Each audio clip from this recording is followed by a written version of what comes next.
Hi, teacher. This is a project 7 and 8, talking about music, art, and literature.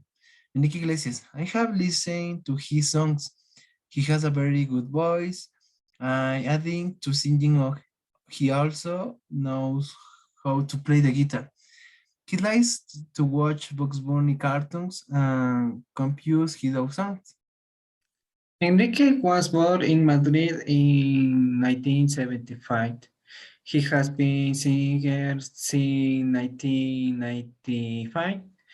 He has sold more than 70 million musical production. It's great.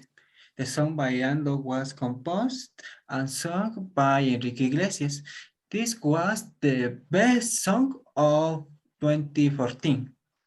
For me, he's an excellent singer. His music is always popular on all the radios. Thank you.